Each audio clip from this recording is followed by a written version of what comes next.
ਸਤਿ ਸ਼੍ਰੀ ਅਕਾਲ ਜੀ। ਪੰਜਾਬੀ ਰੇਡੀਓ ਤੇ ਪੰਜਾਬੀ ਟੀਵੀ USA ਵੇਖਣਾ ਤੇ ਸੁਣਨਾ ਤੁਸੀਂ ਸਾਰੇ ਸ਼ੁਰੂ ਕਰ ਚੁੱਕੇ ਹੋ। ਪ੍ਰੋਗਰਾਮ ਲੈ ਕੇ ਹਾਜ਼ਰ ਹਾਂ beyond the headlines with Mandeep Punia. ਇਸ ਖਾਸ ਪ੍ਰੋਗਰਾਮ ਦੇ ਵਿੱਚ ਸੀਨੀਅਰ ਪੱਤਰਕਾਰ ਮਨਦੀਪ ਪੁਨੀਆ ਜੀ ਦਾ ਸਾਥ ਹੁੰਦਾ ਹੈ ਤੇ ਦੇਸ਼ ਭਰ ਨਾਲ ਜੁੜੀਆਂ ਵੱਖ-ਵੱਖ ਖਬਰਾਂ ਹੁੰਦੀਆਂ ਨੇ। ਸੋ ਕਰਦੇ ਹਾਂ ਪੁਨੀਆ ਜੀ ਨੂੰ ਪ੍ਰੋਗਰਾਮ ਦੇ ਵਿੱਚ ਸ਼ਾਮਿਲ ਤੇ ਫਿਰ ਇੱਕ-ਇੱਕ ਕਰਕੇ ਸਾਰੀਆਂ ਖਬਰਾਂ ਦੀ ਤਹਿ ਤੱਕ ਜਾਣ ਦੀ ਕਰਾਂਗੇ ਕੋਸ਼ਿਸ਼। ਪੁਨੀਆ ਜੀ ਬਹੁਤ-ਬਹੁਤ ਸਵਾਗਤ ਹੈ ਜੀ ਪ੍ਰੋਗਰਾਮ ਦੇ ਵਿੱਚ। ਸ਼ੁਕਰੀਆ ਜੀ। ਸਤਿ ਸ਼੍ਰੀ ਅਕਾਲ ਗੁਰਪ੍ਰੀਤ ਜੀ। ਜੀ ਸੋ ਪੁਨੀਆ ਜੀ, ਸਭ ਤੋਂ ਪਹਿਲਾਂ ਜੇਕਰ ਆਪਾਂ ਨੈਸ਼ਨਲ ਪੱਧਰ ਦੀਆਂ ਖਬਰਾਂ ਲੈ ਲਈਏ ਤੇ ਪਹਿਲਾਂ ਸਾਊਥ ਦੀ ਗੱਲ ਕਰਦੇ ਹਾਂ। ਸੁਪਰੀਮ ਕੋਰਟ ਨੇ ਅੱਜ ਆਖਿਆ ਕਿ ਸਨਾਤਨ ਧਰਮ ਵਿਰੁੱਧ ਕੀਤੀ ਗਈ ਟਿੱਪਣੀ ਜਿਹੜੀ ਤਾਮਿਲਨਾਡੂ ਦੇ ਡਿਪਟੀ CM ਹੈ ਉਹਨਾਂ ਦੇ ਵੱਲੋਂ, ਉਹਨਾਂ ਤੇ ਕਹਿੰਦੇ ਕੋਈ ਸਾਡੀ ਇਜਾਜ਼ਤ ਤੋਂ ਬਿਨਾਂ FIR ਨਹੀਂ ਦਰਜ ਕੀਤੀ ਜਾ ਸਕਦੀ। ਇਹ ਕਿਹੜੀ ਟਿੱਪਣੀ ਕੀਤੀ ਗਈ ਸੀ ਉਹਨਾਂ ਦੇ ਵੱਲੋਂ? ਦੇਖੋ, ਸਾਲ 2023 ਦੀ ਗੱਲ ਹੈ। ਉੱਥੋਂ ਦੇ ਜਿਹੜੇ ਡਿਪਟੀ CM ਹੈਗੇ ਉਦੈਨਿਧੀ, ਜਿਹੜੇ ਕਿ M.K. ਸਟਾਲਿਨ ਹੋਣਾ ਦੇ ਪੁੱਤਰ ਹੀ ਨੇ, ਉਹਨਾਂ ਨੇ ਇੱਕ ਟਿੱਪਣੀ ਕਰਦਿਆਂ ਕਿਹਾ ਸੀਗਾ ਤੇ ਕਿ ਸਨਾਤਨ ਚ ਕਾਸਟਿਜ਼ਮ ਬਾਰੇ ਇੱਕ ਦੋ ਚੀਜ਼ਾਂ ਹੋਰ ਬੋਲੀਆਂ ਸੀ, ਔਰਤਾਂ ਬਾਰੇ ਤੇ ਜਿਹੜਾ ਅਸਮਾਨਤਾ ਦਾ ਜ਼ਿਕਰ ਹੈ ਸਨਾਤਨ ਦੇ ਵਿੱਚ, ਉਸ ਗਿਆਨ ਬਾਰੇ ਉਹਨਾਂ ਨੇ ਕਿਹਾ ਸੀਗਾ। ਤੇ ਉਹਨਾਂ ਨੇ ਉਹਦੀ ਤੁਲਨਾ ਕਰੋਨਾ, ਮਲੇਰੀਆ, ਡੇਂਗੂ ਨਾਲ ਕੀਤੀ ਸੀਗੀ ਸਨਾਤਨ ਧਰਮ ਦੀ। ਇਸ ਕਰਕੇ ਉਹਨਾਂ ਤੇ ਉਹ FIR ਦਰਜ ਕਰਾਈ ਗਈ ਸੀ। ਹਿੰਦੀ ਬੈਲਟ 'ਚ FIR ਦਰਜ ਕਰਾਈ ਗਈ ਸੀ। ਉਦੋਂ ਇੰਡੀਆ ਬਲੋਕ ਨਵਾਂ ਬਣਿਆ ਸੀਗਾ ਤੇ DMK ਦੀ ਸਟਾਲਿਨ ਹੋਣਾ ਦੀ ਪਾਰਟੀ ਹੈ, ਉਹ ਇੰਡੀਆ ਬਲੋਕ 'ਚ ਸੀਗੀ। ਉਸ ਟਾਈਮ ਇੰਡੀਆ ਬਲੋਕ ਤੇ ਵੀ ਸਵਾਲ ਉੱਠੇ ਸੀ ਕਿ ਇਹਨਾਂ ਦੇ ਵਿੱਚ ਏਦਾਂ ਦੇ ਲੋਕ ਵੀ ਹੈਗੇ ਆ ਜਿਹੜੇ ਕਿ ਐਂਟੀ ਸਨਾਤਨ ਟਿੱਪਣੀਆਂ ਕਰਦੇ ਨੇ। ਤੇ ਪਰ ਉੱਥੇ ਤਮਿਲਨਾਡੂ 'ਚ ਆਪਾਂ ਨੂੰ ਪਤਾ ਕਿ ਪੂਰੀ ਪਰੰਪਰਾ ਰਹੀ ਹੈ ਸਾਊਥ ਇੰਡੀਆ ਦੇ ਵਿੱਚ, ਜਿਵੇਂ ਪੇਰੀਆਰ ਹੋਏ, ਕਰੁਣਾਨਿਧੀ ਹੋਣੀ ਹੋਏ, ਤੇ ਇਹ ਸਾਰੇ ਉਦਾਂ ਦੇ ਲੋਕ ਰਹੇ ਜਿਨ੍ਹਾਂ ਨੇ ਹਮੇਸ਼ਾ ਤੋਂ ਕਿਤੇ ਨਾ ਕਿਤੇ ਜਿਹੜਾ ਹਿੰਦੂ ਗ੍ਰੰਥਾਂ ਦੇ ਵਿੱਚ ਜਿਹੜੀ ਅਸਮਾਨਤਾ ਹੈਗੀ ਆ ਮਹਿਲਾਵਾਂ ਪ੍ਰਤੀ, ਆ ਜਿਹੜੀ ਤਥਾਕਥਿਤ ਤੌਰ ਤੇ ਜਿਹਨੂੰ ਨੀਚੀ ਜਾਤੀ ਕਿਹਾ ਜਾਂਦਾ ਹੈ, ਉਹਨਾਂ ਪ੍ਰਤੀ ਜਿਹੜੀ ਅਸਮਾਨਤਾ ਹੈ, ਉਹਨਾਂ ਨੂੰ ਜਿਸ ਹਿਸਾਬ ਨਾਲ ਹੇਟ ਨਾਲ ਦੇਖਿਆ ਜਾਂਦਾ ਹੈ, ਉਹਦੇ ਖਿਲਾਫ ਸਾਊਥ ਇੰਡੀਆ ਦੇ ਲੋਕ ਹਮੇਸ਼ਾ ਹੀ ਰਹੇ ਨੇ। ਤੇ ਬਾਅਦ ਚ ਦਇਆਨਿਧੀ ਹੋਰਾਂ ਨੇ ਉਦੈਨਿਧੀ ਹੋਰਾਂ ਨੇ ਆਪਣਾ ਡਿਫੈਂਸ ਕਰਤਾ ਸੀਗਾ, ਪੇਸ਼ ਕੀਤਾ ਸੀਗਾ ਕਿ ਇਹ ਤਾਂ ਸਾਰੇ ਜਿਹੜੇ ਮੈਂ ਗੱਲਾਂ ਬੋਲ ਰਿਹਾ ਸੀਗਾ, ਇਹ ਤਾਂ ਜਿਹੜੇ ਸਾਡੇ ਪਹਿਲਾਂ ਦੇ ਜਿਹੜੇ ਆਗੂ ਰਹੇ ਨੇ ਉਹ ਬੋਲਦੇ ਰਹੇ ਨੇ। ਪੇਰੀਆਰ ਹੋਣੀ, ਜਿਵੇਂ ਨਾਰਥ ਇੰਡੀਆ ਦੇ ਵਿੱਚ ਜਿਸ ਹਿਸਾਬ ਨਾਲ ਅੰਬੇਡਕਰ ਸਾਹਿਬ ਦੀ ਮਾਨਤਾ ਹੈਗੀ ਆ, ਪੇਰੀਆਰ ਸਾਹਿਬ ਦੀ ਬਹੁਤ ਵੱਡੀ ਮਾਨਤਾ ਸਾਊਥ ਇੰਡੀਆ ਦੇ ਵਿੱਚ ਹੈ। ਪੇਰੀਆਰ ਸਾਹਿਬ ਹੋਰਾਂ ਨੇ ਬੋਲਿਆ ਹੋਇਆਗਾ, ਉਹਨਾਂ ਦੇ ਸੀਨੀਅਰ ਲੀਡਰ ਰਹੇ ਅੰਨਾਦੁਰਾਈ ਜੀ, ਕਰੁਣਾਨਿਧੀ ਜੀ, ਉਹ ਵੀ ਇਹ ਸਾਰੀਆਂ ਗੱਲਾਂ ਕਹਿੰਦੇ ਰਹੇ ਹੈ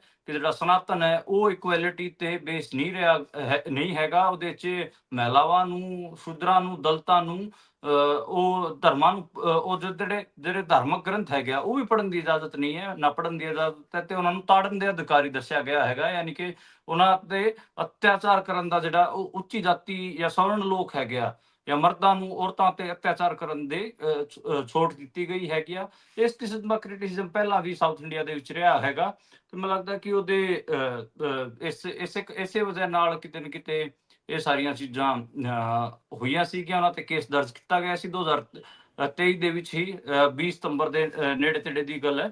ਉਦੋਂ ਉਸ ਤੋਂ ਬਾਅਦ ਕਿਤੇ ਨਾ ਕਿਤੇ ਇਹ ਸਾਰਾ ਕੁਝ ਬਖਿਆ ਸੀਗਾ ਤਮਿਲਨਾਡੂ ਵਾਲਿਆਂ ਨੂੰ। ਹੁਣ ਤਾਂ ਆਪਾਂ ਨੂੰ ਪਤਾ ਹੀ ਹੈ ਕਿ ਸਰੇਆਮ ਹੀ ਜਿਸ ਹਿਸਾਬ ਨਾਲ ਘੇਰਿਆ ਜਾ ਰਿਹਾਗਾ, ਤੇ ਇਹ ਉਹ ਮਾਮਲਾ ਰਿਹਾਗਾ ਜੀ। ਸੋ ਇਸੇ ਦੇ ਨਾਲ ਤਾਮਿਲਨਾਡੂ ਨਾਲ ਹੀ ਜੁੜਦੀ ਇੱਕ ਅਗਲੀ ਖਬਰ ਹੈ। ਉੱਥੇ ਭਾਜਪਾ ਜਿਹੜੀ ਹੈ ਤਾਮਿਲਨਾਡੂ ਦੀ, ਉਹਨਾਂ ਨੇ ਹਸਤਾਖਰ ਕਰਾਉਣ ਦਾ ਇੱਕ ਕੈਂਪੇਨ ਸ਼ੁਰੂ ਕੀਤਾ ਜਿਸ ਦੇ ਵਿੱਚ ਉਹ ਦਸਤਖਤ ਕਰਾ ਰਹੇ ਨੇ। ਟਰਾਈ ਲੈਂਗੁਏਜ ਇਹ ਕੈਂਪੇਨ ਜਿਹੜਾ ਚਲਾ ਰਹੇ ਨੇ ਉਹਨੂੰ ਲੈ ਕੇ, ਤੇ ਕੁਝ ਹੋਰ ਵੀ ਕਹਿ ਰਹੇ ਨੇ ਇਹਨਾਂ ਦੇ ਅਧਿਆਕਸ਼। ਕੀ ਹੈ ਜੀ ਪੂਰੀ ਖਬਰ? ਦੇਖੋ, ਤਾਮਿਲਨਾਡੂ ਦੇ ਵਿੱਚ BJP ਦੇ ਜਿਹੜੇ ਅਧਿਆਕਸ਼ ਨੇ ਉਹ ਫੋਰਮਰ IPS ਰਹੇ ਨੇ। ਪਹਿਲਾਂ ਉਹ IPS ਹੁੰਦੇ ਸੀਗੇ। ਅੰਨਾਮਲਾਈ ਉਹਨਾਂ ਦਾ ਨਾਂ ਹੈਗਾ। ਅੰਨਾਮਲਾਈ ਇਸ ਵਾਰ ਵੀ ਬਹੁਤ ਵੱਡੇ ਦਾਅਵੇ ਕਰ ਰਹੇ ਸੀ ਲੋਕ ਸਭਾ ਚੋਣਾਂ ਦੇ ਵਿੱਚ ਕਿ ਉਹ ਤਾਮਿਲਨਾਡੂ ਦੇ ਵਿੱਚ BJP ਨੂੰ ਸੀਟਾਂ ਦਵਾ ਦੇਣਗੇ, ਲੇਕਿਨ ਏਦਾਂ ਦਾ ਕੁਝ ਨਹੀਂ ਹੋਇਆ। ਇਹ ਇਸ ਕਿਸਮ ਦੀ ਗੱਲ ਹੈ ਕਿ ਮੰਨ ਲਓ ਕਿਸੇ ਫਾਰਮਰ IPS ਨੂੰ ਪੰਜਾਬ ਦੇ ਵਿੱਚ ਕੋਈ ਮੰਨ ਲਓ ਟੈਂਸ ਮਾਹੌਲ ਹੋਵੇ, ਉਸ ਟਾਈਮ BJP ਆਪਣਾ ਚੀਫ ਲਗਾ ਦੇਵੇ ਤੇ ਫਿਰ ਉਹ ਕਹੇ ਕਿ ਮੈਂ BJP ਦੀਆਂ ਪਾਲਿਸੀਜ਼ ਲਾਗੂ ਕਰਾਂਗਾ ਪੰਜਾਬ 'ਚ। ਇਹ ਉਸ ਕਿਸਮ ਦੀ ਗੱਲ ਹੈ। ਹਾਲਾਂਕਿ ਜਿਹੜੇ ਅੰਨਾਮਲਾਈ ਹੈਗੇ ਉਹਨਾਂ ਦੀ ਕ੍ਰੈਡੀਬਿਲਿਟੀ ਤੇ ਵੀ ਲਗਾਤਾਰ ਸ਼ੱਕ ਰਿਹਾ ਹੈਗਾ। ਜਿਹੜੇ ਤਾਮਿਲ ਲੋਕ ਹੈਗੇ ਉਹ ਲਗਾਤਾਰ ਕਹਿੰਦੇ ਰਹੇ ਕਿ ਇਹਨੂੰ ਏਜੰਸੀਆਂ ਨੇ ਇੱਥੇ ਭੇਜਿਆਗਾ। ਤੇ ਇੱਕ ਤਾਂ ਉਹ ਗੱਲ ਕਿ ਉਹਦੀ ਕ੍ਰੈਡੀਬਿਲਿਟੀ ਕਿੰਨੀ ਹੈ, 2-2.5% ਉਹਨਾਂ ਨੂੰ ਵੋਟ ਮਿਲਦੇ ਰਹੇ ਹੈ BJP ਨੂੰ ਤਾਮਿਲਨਾਡੂ ਦੇ ਵਿੱਚ, ਤਾਂ ਐਡੀ ਵੱਡੀ ਕੋਈ ਫੋਰਸ ਵੀ ਨਹੀਂ ਹੈ। ਸਿਗਨੇਚਰ ਕੰਪੇਨ ਕਰਾ ਵੀ ਲੈਣਗੇ, ਕੀ ਖੱਟਣਗੇ, ਨਾ ਉਹਨਾਂ ਨੂੰ ਕੋਈ ਉੱਥੇ ਪੁੱਛਦਾ ਹੈਗਾ। ਪਰ ਕਿਤੇ ਨਾ ਕਿਤੇ ਇੱਕ ਉਹ ਡਾਇਲੋਗ ਐਸਟੈਬਲਿਸ਼ ਕਰਨ ਦੀ ਕੋਸ਼ਿਸ਼ ਕਰ ਰਹੇ ਨੇ ਕਿ ਜਿਹੜਾ ਸਾਰਾ ਟਰਾਈ ਲੈਂਗੁਏਜ ਫਾਰਮੂਲਾ ਹੈਗਾ, ਜਿਹੜਾ ਹਿੰਦੀ ਪੜ੍ਹਾਉਣ ਵਾਲਾ ਜਿਹੜਾ ਸਾਰਾ ਡਾਇਲੋਗ ਹੈਗਾ, ਉਹ ਕਿਉਂ ਜ਼ਰੂਰੀ ਹੈਗਾ, ਉਸਨੂੰ ਐਸਟੈਬਲਿਸ਼ ਕਰਨ ਦੀ ਕੋਸ਼ਿਸ਼ ਅਨਾਮਲਾਈ ਹੋਰੀ ਕਰ ਰਹੇ ਨੇ, ਪਰ ਉਹ ਹੋਣਾ ਨਹੀਂ। ਮੈਂ ਕਈ ਵਾਰ ਪਹਿਲਾਂ ਵੀ ਕਹਿ ਚੁੱਕਿਆ ਹਾਂ, ਤਾਮਿਲਨਾਡੂ ਦੇ ਵਿੱਚ ਹਿੰਦੀ ਦਾ ਕੋਈ ਸਕੋਪ ਨਹੀਂ ਹੈ। ਉਹ ਮੈਂ ਇੱਕ ਬੁਲੇਟਿਨ 'ਚ ਪਹਿਲਾਂ ਵੀ 7-8 ਮਿੰਟ ਦਾ ਪੂਰਾ ਜ਼ਿਕਰ ਕੀਤਾ ਸੀਗਾ ਕਿ ਉਹਨਾਂ ਦਾ ਹਿਸਟੋਰੀਕਲ ਰੈਜ਼ਿਸਟੈਂਸ ਵੀ ਰਿਹਾ, ਸਾਰਾ ਕੁਛ ਹੈਗਾ। ਤੇ ਉਹਨਾਂ ਦਾ ਇੱਕ ਜੀ ਜੀ ਜਿਹੜਾ ਡਾਇਲੋਗ ਹੈ ਕਿ ਜੇ ਸਾਨੂੰ ਦੂਜੇ ਸੂਬਿਆਂ ਨਾਲ ਜੇ ਇੰਟਰੈਕਸ਼ਨ ਕਰਨੀ ਹੈਗੀ ਆ ਤੇ ਅਸੀਂ ਉਹ ਅੰਗਰੇਜ਼ੀ ਨਾਲ ਕਰਾਂਗੇ। ਅੰਗਰੇਜ਼ੀ ਨਾਲ ਤਾਂ ਅਸੀਂ ਦੂਜੇ ਸੂਬਿਆਂ ਹੀ ਕਿਉਂ, ਦੂਜੇ ਮੁਲਕਾਂ ਨਾਲ ਵੀ ਇੰਟਰੈਕਸ਼ਨ ਕਰ ਸਕਦੇ ਹਾਂ।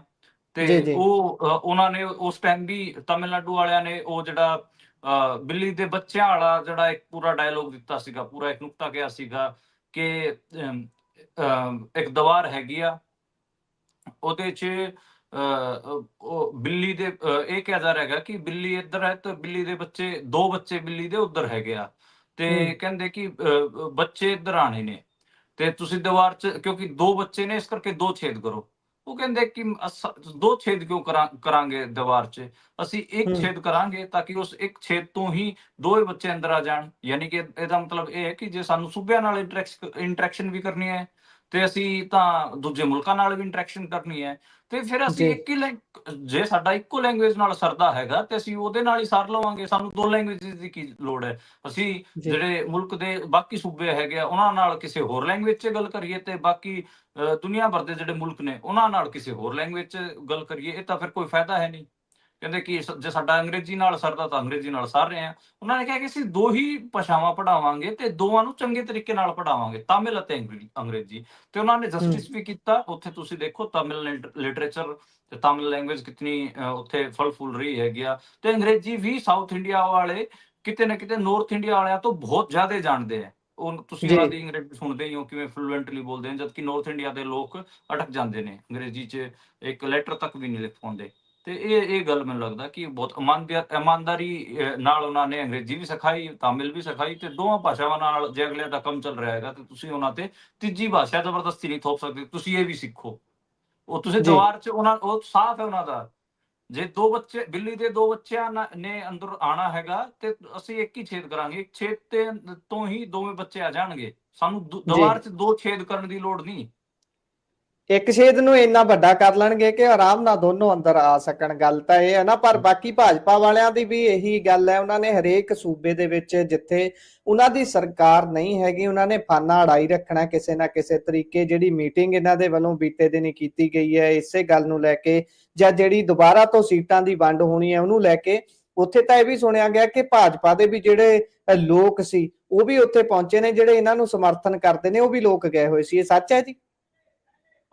ਦੇਖੋ ਇਹ ਚੀਜ਼ ਤਾਂ ਹੈਗੀ ਆ, ਹਾਲਾਂਕਿ ਕਈ ਬੀਜੇਪੀ ਦੇ ਲੋਕਾਂ ਨੇ ਪਾਰਟੀ ਛੱਡੀ ਵੀ ਹੈ ਇਹਨਾਂ ਚੀਜ਼ਾਂ ਤੇ ਇਤਰਾਜ਼ ਕਰਕੇ। ਇਹ ਜੀ ਚੀਜ਼ਾਂ ਹੈਗੀਆਂ ਖਾਸੀ, ਇਹਦੇ 'ਚ ਕੰਪਲੈਕਸਿਟੀ ਖਾਸੀ ਇਹਦੇ 'ਚ, ਮਤਲਬ ਜੀ ਇਹ ਏਡੀ ਸਿੱਧੀ ਗੱਲ ਨਹੀਂ। ਅੱਗੇ ਚੱਲੀਏ ਤਾਂ ਤਰਿੰਦਰ ਸ਼ਾਸਤਰੀ ਦੀ ਗੱਲ ਕਰੀਏ। ਆਪਣੇ ਵਿਵਾਦਿਤ ਟਿੱਪਣੀਆਂ ਕਾਰਨ ਅਕਸਰ ਉਹ ਚਰਚਾ ਦਾ ਵਿਸ਼ਾ ਬਣਿਆ ਰਹਿੰਦਾ ਹੈ, ਤੇ ਹੁਣ ਇੱਕ ਵਾਰ ਮੁੜ ਤੋਂ ਉਹਨੇ ਕਥਾ ਕਰਦਿਆਂ ਹੋਇਆਂ ਹਿੰਦੂ ਰਾਸ਼ਟਰ ਦੀ ਗੱਲ ਕੀਤੀ ਹੈ। ਕਹਿੰਦਾ ਕਿ ਬਿਹਾਰ 'ਚ ਸਭ ਤੋਂ ਪਹਿਲਾਂ ਇਹ ਮੰਗ ਉੱਠੀ ਸੀ। ਮੰਗ ਕਿਤੇ ਵੀ ਉੱਠੀ ਹੋਵੇ, ਪਰ ਜਦੋਂ ਏਦਾਂ ਰਾਸ਼ਟਰ ਕੋਈ ਹੋਰ ਮੰਗਦਾ ਹੈ ਤਾਂ ਉਹਦੇ ਤੇ ਤਾਂ ਝੱਟ ਦੇਣੀ ਕਾਰਵਾਈ ਕਰਕੇ ਜੇਲ੍ਹਾਂ ਤੱਕ ਗੱਲ ਚਲੇ ਜਾਂਦੀ ਹੈ। ਪਰ ਇਹ ਜਨਾਬ ਹੁਣੀ ਕਿਤੇ ਵੀ ਹੋਣ, ਦੇਸ਼ ਦੇ ਕਿਸੇ ਵੀ ਸੂਬੇ 'ਚ ਇਹ ਗੱਲ ਕਰਨੋਂ ਨਹੀਂ ਟਲਦੇ। ਕੀ ਕਿਹਾ ਹੁਣ ਉਹਨਾਂ ਨੇ ਪੂਰਾ? ਦੇਖੋ ਇਹ ਉਹ ਦਰਿੰਦਰ ਸ਼ਾਸਤਰੀ ਹੈਗਾ ਜਿਹਨੇ ਹੁਣ ਪਿੱਛੇ ਆਪਣਾ ਇੱਕ ਆਸ਼ਰਮ ਦੇ ਵਿੱਚ ਕੁਝ ਮਾੜਾ ਮੋਟਾ ਕੀਤਾ ਸੀ, ਹਸਪਤਾਲ ਵਗੈਰਾ ਖੋਲੇ ਸੀਗੇ, ਉੱਥੇ ਨਰਿੰਦਰ ਮੋਦੀ ਗਏ ਹੋਏ ਸੀ ਤੇ ਉਹਨਾਂ ਦੀ ਤਾਰੀਫ ਮੰਚ ਤੋਂ ਕਰ ਰਹੇ ਸੀ। ਤੇ ਇਹ ਉਹੀ ਦਰਿੰਦਰ ਸ਼ਾਸਤਰੀ ਜਿਹੜਾ ਲਗਾਤਾਰ ਪਖੰਡਵਾਦ ਵੀ ਫੈਲਾਉਂਦਾ ਹੈ। ਤੇ ਕਿਉਂਕਿ ਇੰਡੀਆ ਦਾ ਜਿਹੜਾ ਕਨਸਟੀਟਿਊਸ਼ਨ ਉਹ ਤਾਂ ਇਹ ਕਹਿੰਦਾ ਕਿ ਅਸੀਂ ਸਾਇੰਟੀਫਿਕ ਟੈਂਪਰਾਮੈਂਟ ਵੱਲ ਵਧਣਾ ਹੈ, ਪਰ ਇਸ ਕਿਸਮ ਦੇ ਲੋਕ ਇੰਡੀਆ ਨੂੰ ਸਾਇੰਟੀਫਿਕ ਟੈਂਪਰਾਮੈਂਟ ਵੱਲ ਵਧਣ ਦੀ ਬਜਾਏ ਪਖੰਡਵਾਦ ਪਿੱਛੇ ਲਾਉਂਦੇ ਨੇ। ਤੇ ਇਹ ਉਹੀ ਦਰਿੰਦਰ ਸ਼ਾਸਤਰੀ ਹੈ ਜਿਹੜਾ ਲਗਾਤਾਰ ਹਿੰਦੂਤਵ ਦੀ ਗੱਲ ਕਰਦਾ ਹੈਗਾ ਤੇ ਇੰਡੀਆ ਨੂੰ ਸੈਕੂਲਰ ਮੁਲਕ ਦੀ ਬਜਾਏ ਹਿੰਦੂ ਰਾਸ਼ਟਰ ਬਣਾਉਣ ਦੀ ਗੱਲ ਕਰਦਾ ਹੈਗਾ, ਤੇ ਇਹਦੀ ਗ੍ਰਿਫਤਾਰੀ ਨਹੀਂ ਹੁੰਦੀ। ਤੁਸੀਂ ਬਹੁਤ ਸੋਹਣੀ ਗੱਲ ਕਹੀ ਹੈ। ਬਾਕੀ ਦੀ ਜੇ ਕੋਈ ਮਾਈਨੋਰਿਟੀ ਤੋਂ ਕੋਈ ਬੰਦਾ ਉੱਠ ਕੇ ਕਹਿ ਦੇਵੇ ਕਿ ਅਸੀਂ ਰਿਲੀਜਨ ਦੇ ਆਧਾਰ ਤੇ ਅਸੀਂ ਆਪਣੇ ਸੂਬੇ ਨੂੰ ਮੁਲਕ ਬਣਾਉਣਾ ਹੈਗਾ ਤੇ ਉਹਨਾਂ ਦੀ ਗ੍ਰਿਫਤਾਰੀ ਵੀ ਹੋ ਜਾਂਦੀ ਹੈ। ਤੇ ਆਪਾਂ ਨੂੰ ਪਤਾ ਹੀ ਹੈ ਕਿੰਨੇ ਲੋਕ ਡਿਟੇਨ ਨੇ, ਕਿੰਨੇ ਲੋਕਾਂ ਨੂੰ ਇਲੀਗਲ ਡਿਟੈਂਸ਼ਨ ਉਹਨਾਂ ਦੀ 10-10 15-15 ਸਾਲ ਦੀ ਹੋ ਗਈ ਹੈਗੀ ਆ। ਉਹ ਸਾਰੀ ਆਪਾਂ ਨੂੰ ਪਤਾ ਹੀ ਹੈ। ਜਦਕਿ ਆਪਣਾ ਜਿਹੜਾ ਇੰਡੀਅਨ ਕਨਸਟੀਟਿਊਸ਼ਨ ਹੈ ਉਹ ਇਹ ਫੈਸਲਾ ਉਹ ਇਹ ਪੂਰੀ ਛੋਟ ਦਿੰਦਾ ਹੈ ਕਿ ਕੋਈ ਵੀ ਆਪਣੀ ਪੋਲੀਟੀਕਲ ਗੱਲ ਕਰ ਸਕਦਾ ਹੈਗਾ, ਲੇਕਿਨ ਪੋਲੀਟੀਕਲ ਪ੍ਰਿਜ਼ਨਰਸ ਤੁਸੀਂ ਦੇਖੋਗੇ ਤਾਂ ਜ਼ਿਆਦਾਤਰ ਮਾਈਨੋਰਿਟੀਜ਼ ਗਰੁੱਪ ਤੋਂ ਹੈਗੇ ਆ। ਮਤਲਬ ਦਰਿੰਦਰ ਸ਼ਾਸਤਰੀ ਦੀ ਗ੍ਰਿਫਤਾਰੀ ਇਸ ਕਰਕੇ ਨਹੀਂ ਹੋਊਗੀ ਕਿਉਂਕਿ ਉਹਦੀ ਉਹ ਜਿਸ ਜਿਹੜੇ ਧਰਮ ਤੋਂ ਆਉਂਦਾ ਹੈਗਾ ਉਹਦੀ ਗਿਣਤੀ ਵੱਧ ਹੈ, ਤੇ ਜੇ ਉਹਦੀ ਗ੍ਰਿਫਤਾਰੀ ਕੀਤੀ ਜਾਊਗੀ ਤੇ ਉਹਦੇ ਧਰਮ ਵਾਲੇ ਰੌਲਾ ਪਾ ਲੈਣਗੇ, ਉਹਨਾਂ ਦੀ ਗਿਣਤੀ 80% ਹੈ, ਬਈ ਇੰਨਾ ਕੁ ਜੀ ਫਰਕ ਹੈ। ਤੇ ਮੈਨੂੰ ਲੱਗਦਾ ਕਿ ਤੇ ਇੱਕ ਬੀਜੇਪੀ ਦਾ ਜਿਹੜਾ ਏਜੰਡਾ ਹੈਗਾ ਹਿੰਦੂ ਰਾਸ਼ਟਰਵਾਦ ਦਾ, ਉਹਨੂੰ ਵੀ ਇਹ ਦਰਿੰਦਰ ਸ਼ਾਸਤਰੀ ਵਰਗੇ ਲੋਕ ਸੂਟ ਕਰਦੇ ਨੇ। ਇਸੇ ਕਰਕੇ ਨਰਿੰਦਰ ਮੋਦੀ ਉਹਦੇ ਆਸ਼ਰਮ ਦੇ ਵਿੱਚ ਜਾ ਕੇ ਉਹਦੇ ਮੰਚ ਤੇ ਖੜਾ ਹੋ ਕੇ ਉਹਦੀ ਤਾਰੀਫਾਂ ਕਰਦਾ ਹੈਗਾ। ਤੇ ਬਿਹਾਰ ਦੇ ਵਿੱਚ ਅਗਲਿਆਂ ਨੂੰ ਪੂਰੀ ਹੁਣ ਕਿਤੇ ਨਾ ਕਿਤੇ ਲੋੜ ਹੈਗੀ ਹੈ ਹਿੰਦੂਤਵ ਦੀ। ਉਹਨਾਂ ਨੂੰ ਲੱਗ ਰਿਹਾ ਹੈਗਾ ਕਿ ਬਿਹਾਰ ਦੇ ਵਿੱਚ 90s ਦੇ ਵਿੱਚ ਮੰਡਲ ਕਮੰਡਲ ਵਾਲੀ ਜਿਹੜੀ ਪੋਲਿਟਿਕਸ ਚੱਲੀ, ਜਿਹਦੇ ਵਿੱਚ ਜਿਹੜਾ ਕਮੰਡਲ ਕਿਹਾ ਜਾਂਦਾ ਹੈਗਾ, ਜਿਹੜਾ ਹਿੰਦੂਤਵ ਦੀ ਪੋਲਿਟਿਕਸ ਮੰਡਲ ਕਿਹਾ ਜਾਂਦਾ ਹੈਗਾ, ਕਿ ਜਿਹੜੀ ਰਾਜਨੀਤੀ ਸੀਗੀ ਪਿਛੜੇ ਅਤੇ ਦਲਤਾਂ ਦੀ। ਤੇ ਲਾਲੂ ਯਾਦਵ ਹੋਰੀ, ਨਿਤੀਸ਼ ਕੁਮਾਰ ਵੀ ਉਸ ਟਾਈਮ ਤਾਂ ਇਹਨਾਂ ਨੂੰ ਇਹ ਮੰਨਿਆ ਜਾਂਦਾ ਸੀਗਾ ਕਿ ਇਹਨਾਂ ਨੇ ਬੀਜੇਪੀ ਦਾ ਬਿਹਾਰ ਦੇ ਵਿੱਚ ਰੱਥ ਰੋਕਿਆ, ਕਦੇ ਵੀ ਬੀਜੇਪੀ ਦੀ ਸਰਕਾਰ ਨਹੀਂ ਬਣਨ ਦਿੱਤੀ।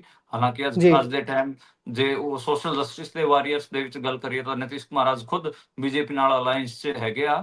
ਲਾਲੂ ਯਾਦਵ ਦੀ ਚਲੋ ਕ੍ਰੈਡੀਬਿਲਿਟੀ ਇੰਟੈਕਟ ਰਹੀ, ਉਹਨਾਂ ਨੇ ਕਦੇ ਵੀ ਕਮਨਲ ਜਿਹੜਾ ਧੜਾ ਹੈਗਾ ਬੀਜੇਪੀ ਇਹਦੇ ਨਾਲ ਕਦੇ ਵੀ ਸਮਝੌਤਾ ਨਹੀਂ ਕੀਤਾ, ਪਰ ਨਿਤੀਸ਼ ਕੁਮਾਰ ਤਾਂ ਕਰ ਗਏ ਹੈਗੇ। ਹੁਣ ਇਹ ਦੁਬਾਰਾ ਤਾਂ ਦੇਖਣਾ ਪਊਗਾ ਕਿ 91 ਚ ਜਿਵੇਂ ਲਾਲੂ ਯਾਦਵ ਨੇ ਅਡਵਾਨੀ ਦੇ ਰੱਥ ਰੋਕਿਆ ਸੀਗਾ, ਜਿਹੜਾ ਉਹ ਲੈ ਕੇ ਨਿਕਲੇ ਸੀਗੇ, ਕਿ ਇਸ ਵਾਰ ਫਿਰ ਤੋਂ ਲਾਲੂ ਯਾਦਵ ਹੋਰੀ ਜਿਹੜਾ ਪੂਰਾ ਇੱਕ ਕਮਨਲ ਰੱਥ, ਜਿਹੜਾ ਸੰਪਰਦਾਇਕਤਾ ਦਾ ਜਿਹੜਾ ਰੱਥ ਚੱਲ ਰਿਹਾ ਪੂਰੇ ਮੁਲਕ 'ਚ, ਉਹਨੂੰ ਰੋਕ ਪਾਣਗੇ ਜਾਂ ਨਹੀਂ ਰੋਕ ਪਾਣਗੇ, ਇੱਕ ਵੱਡਾ ਕੁਐਸਚਨ ਹੈਗਾ।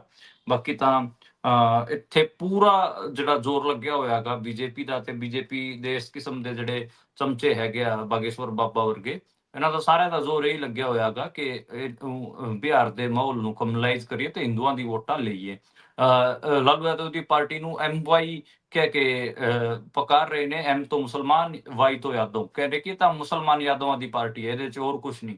ਤੇ ਮੈਨੂੰ ਲੱਗਦਾ ਕਿ ਉਹ ਇਸੇ ਕਰਕੇ ਜਿਹੜਾ ਬਾਕੀ ਦਾ ਜਿਹੜਾ ਹਿੰਦੂਤਵ ਦਾ ਵੋਟ ਬੈਂਕ ਉਹਨੂੰ ਕੰਸੋਲੀਡੇਟ ਕਰਨ 'ਚ ਲੱਗੇ ਹੋਏ ਨੇ। ਦਰਿੰਦਰ ਸ਼ਾਸਤਰੀ ਅਗਲੇ ਕਈ ਦਿਨਾਂ ਤੱਕ ਤੁਹਾਨੂੰ ਉੱਥੇ ਬਿਹਾਰ 'ਚ ਕੈਂਪ ਕਰਦਾ ਮਿਲੂਗਾ, ਇਸ ਕਿਸਮ ਦੀਆਂ ਸਟੇਟਮੈਂਟਾਂ ਦਿੰਦਾ ਮਿਲੂਗਾ, ਤੇ ਇਹ ਇਹਨਾਂ ਦਾ ਮਾਡਲ ਹੈ ਜੀ। ਜੀ ਸੁਰਖੀਆਂ 'ਚ ਰਹਿਣ ਦਾ ਵੀ ਇਹਨਾਂ ਦਾ ਬਹੁਤ ਸੋਹਣਾ ਮਾਡਲ ਹੈ ਕਿ ਇਸ ਤਰ੍ਹਾਂ ਦੀਆਂ ਟਿੱਪਣੀਆਂ ਕਰਦੇ ਰਹੋ ਤੇ ਸੁਰਖੀਆਂ ਦੇ ਵਿੱਚ ਬਣੇ ਰਹੋ, ਕਿਉਂਕਿ ਸਭ ਤੋਂ ਆਸਾਨ PR ਹੁੰਦੀ ਹੈ ਜਦੋਂ ਤੁਸੀਂ ਵਿਵਾਦਿਤ ਟਿੱਪਣੀ ਕਰ ਦਿੰਦੇ ਹੋ। ਅੱਗੇ ਚੱਲੀਏ ਤੇ ਜਿਸ ਤਰੀਕੇ ਦੇ ਨਾਲ ਹਿੰਦੂਤਵ ਦਾ ਏਜੰਡਾ ਇਹਨੂੰ ਟੋਹ ਕੀਤਾ ਜਾਂਦਾ ਹੈ ਅੱਗੇ, ਉਸੇ ਤਰ੍ਹਾਂ ਮੁਸਲਮਾਨਾਂ ਦੇ ਖਿਲਾਫ ਵੀ ਏਜੰਡਾ ਬਹੁਤ ਵੱਡੇ ਪੱਧਰ ਤੇ ਟੋਹ ਕੀਤਾ ਜਾਂਦਾ ਹੈ। ਤੇ ਹੁਣ 21ਵੀਂ ਸਦੀ ਦੇ ਵਿੱਚ ਜਿਹੜਾ ਤੁਸੀਂ ਸਵਾਲ ਪਾਇਆ ਕਿ 21ਵੀਂ ਸਦੀ ਦੇ ਵਿੱਚ ਹੁਣ ਮੁਸਲਮਾਨਾਂ ਦੇ ਨਾਲ ਸਿੱਖਾਂ ਨੂੰ ਵੀ ਟਾਰਗੇਟ ਕਰਕੇ ਹਿੰਦੂਤਵ ਅੱਗੇ ਵੱਧ ਸਕਦਾ ਹੈ, ਇਹ ਕਿਵੇਂ ਹੈ ਜੀ? ਇਹ ਮੈਂ ਇਸ ਕਰਕੇ ਕਹਿ ਰਿਹਾਗਾ ਕਿ ਤੁਸੀਂ ਦੇਖੋ ਹੁਣੇ ਮਹਾਕੁੰਭ ਹੋਇਆ ਸੀਗਾ, ਉਹਦੇ 'ਚ 2 ਸਮੁਦਾਇਆਂ ਦੇ ਲੋਕਾਂ ਨੂੰ ਆਤੰਕਵਾਦੀ ਕਹਿ ਕੇ ਗ੍ਰਿਫਤਾਰ ਕੀਤਾ ਗਿਆ ਹੈਗਾ।